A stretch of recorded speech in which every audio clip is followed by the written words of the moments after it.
What is going on, ladies and gentlemen? I'm Incarnate, and today I'm doing a commentary. It's not a live commentary. I figured out that we could do just a normal commentary to talk about some general stuff or some like tutorial. And today I just want to talk about, like, there's a lot of people that have asked me, how do you get a lot of kills? How do you get a good KD? How do you get a nuclear? How do you go in streaks? How do you, like, which weapons is the best? Which game mod is the best, which map is the best to play on, which perks are the best. Well, I'm gonna just talk about how I play, how my playstyle is, and maybe give some tips and tricks on how you could get a lot of kills, go positive, go in streaks, and so on. So you guys, if you guys are interested, you can take those advice or tips and tricks and you can use them yourself, or if you just want to listen and just understand a little bit more of how I play.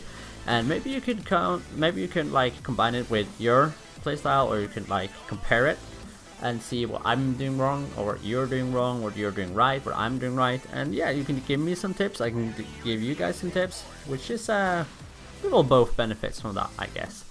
So I just want to say first off that in the description below I will leave RtC Gaming's link. I would definitely go check those out if you enjoy Call of Duty content. They mainly post Call of Duty. I believe they post a lot of new games as well. So yeah, and I also got a shout out from a channel called Minza Squad. I'll also leave the link in the description as well. They make a lot of highlights, road to nuclear, and just gameplays general wise. So yeah, I hope you guys go check those out as well. So yeah, let's get into this. In the gameplay you're seeing here, I'm using a sniper on the map countdown.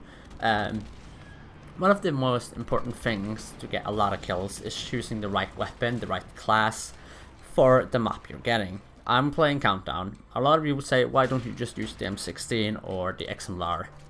I do use M16 quite a lot on this map, but the players I was playing against, I played against them a lot of times, I remember, and I just tried to counter their playstyle by playing my own style, and I switched up with a sniper, or I chose a sniper, and I was basically just head glitching with the sniper, waiting for people to come out of respawn. I know where they're respawning, I was just trying to go for clips basically.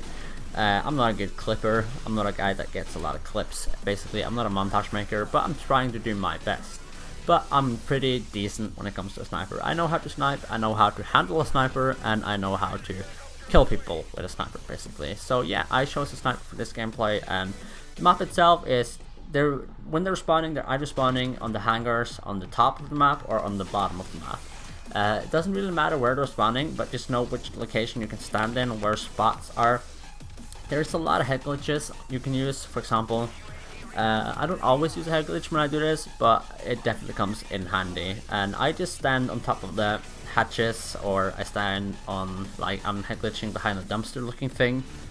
So yeah, I would highly recommend you guys doing that. That is just one thing you can do, like, if you're, because they will aim for you, they will try to kill you as soon as you get into that spawn trap, because they're gonna get pissed at you basically, and they don't want you to get kills over and over again. So yeah, I would highly recommend using head glitches or so on, because then they can't, like, just pick you off randomly. They have to use some sort of sniper or really accurate with an M16. That just lowers the chance for you getting killed. So yeah, that is one thing you can do, especially on this map. But as you see, not every map got that kind of head glitch. Per se, I was playing Crash, right? Crash is it's a map that got a lot of variations. You can use an M16 and you can head glitch on the dumpster, you can go on top of, like, the big building, or you can stay, like, in bottom fish. If you guys don't know who that is, which that is, it's a little store with the ladder. This ladder that goes on top. Like, if you know how to glitch, it's not a glitch, but you can jump up on the third story of the building on the roof. It's basically just standing in that building, which is a good spot. That is if you're using an M16 or an assault rifle in that case, right? And then you got, like, if you want to use an M16, or like if you want to use a submachine gun, which is one of the better ways to play this game, you should hold down a choke point. And for you guys that don't know what a choke point is where the enemies can only come from one direction. And you can basically just control their whole spawn by just standing there, because they have to get through you to get out of their spawn, and that basically just that is how to get a lot of kills. It won't necessarily get you a good kill streak, because there might be, like, people throwing grenade at you, they might be sniping you, they might be just, I don't know, bum rushing you with their fucking M16 or AK. But that is just how you get a lot of kills on Crash, for example. And when you play Crash, it is really important that you know what you're doing. paying attention to the map is one of the most key things when you do play Crash. Because then you can see if they're trying to walk around you or if they are still pushing you. And trust me, there's a lot of people that are gonna push you when you're doing that. So basically what I'm trying to say is that when you play any kind of map for that matter, it is really important that you find the high traffic area where there's a lot of people, or just get, if you want a lot of kills, right? So I highly recommend trying to like just locate where there are most people, like where most people are gonna go on the enemy team. If you play Vacant, it's the same thing basically. They are rushing out of like the office area. There's two spots they can come from. They can come from the corridors with all the desks and crates and so on, and then they can come out from the hangar. And you basically just either you can take both of those routes or both of those exits and just hold them at the same time, which is really hard, but with enough practice you could probably get good at it. And then you've got like, you can just hold one of them and that will pretty much just like, it would guarantee you to go past it basically, as long as they're not noob tubing or throwing grenades or just spamming you with RPT, crude revolver, deep impact. So finding the high traffic area, like where there's a lot of people gonna be, where people always are gonna go through, is the key thing to get a lot of kills.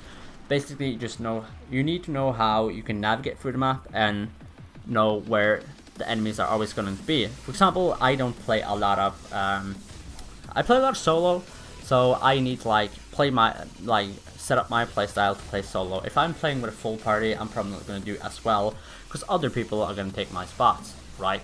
But I'm talking just solo wise right now, and it's like the key thing is just know how the map works basically. That's what I'm trying to say. And then there's picking the right weapon for the right map. If you play Vacant, a submachine gun is basically going to be the superior choice.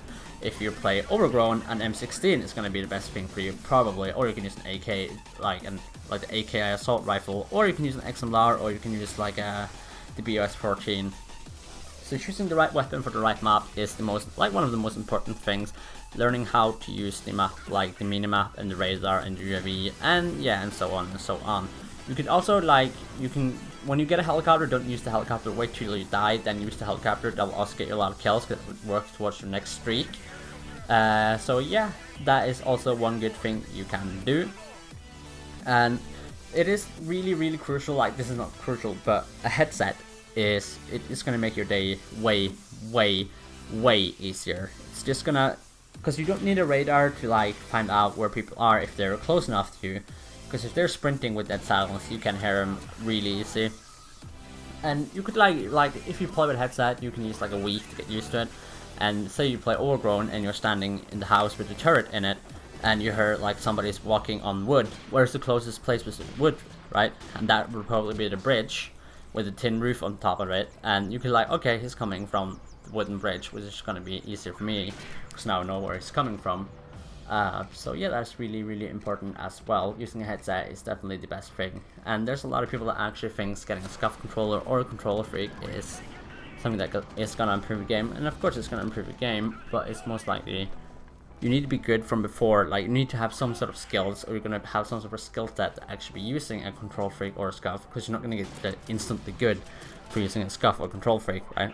I myself, I use one control freak on my right stick just because that is just easier for me, and I used like 1717 as sensitivity, so I am used to that sensitivity. So getting used to sensitivity is really crucial as well. So what do you learn from this? Use the right weapon for the right map. Learn how to navigate through the map. Learn when there's most people gonna be. For example, in Crash, you can choke him up in the spawn and hold a choke point, right? Use a headset. Like you don't need a really expensive headset like the normal ones you get. For example, if you buy an iPhone, you usually get like a couple of Airbeats, what are they called? Like this little pluggy things, and you can plug that into your controller as well, and it's gonna help you a lot. It's gonna be better than playing without a headset, trust me. You don't need like $1,000 expensive headset. And yeah, so using a headset, knowing how to use your minimap and radar. You could play with a team if you want to, but I don't recommend it because I'm not a team player, or I am a team player, but I don't like playing in parties as much. I like solo. This is just what I like to do when I play solo. So yeah, I hope you guys found this useful, and if you guys have any tips for me, I would like you guys to comment that in the comment section below. And yeah, it's been Inkrene. I'll see you guys in the next one. Bye bye. Take care.